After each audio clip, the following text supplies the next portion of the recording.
трябва да ни се промени. После останалото.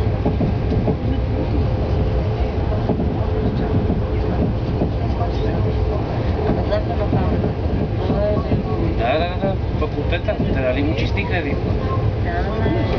Даже имаше месец и половина прозорец. Нашите влизаха с лекача с багера да тарират. Месец и половина ринака бе.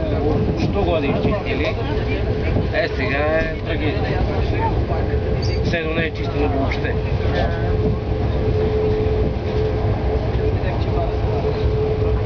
А господавателите от приятна почивка.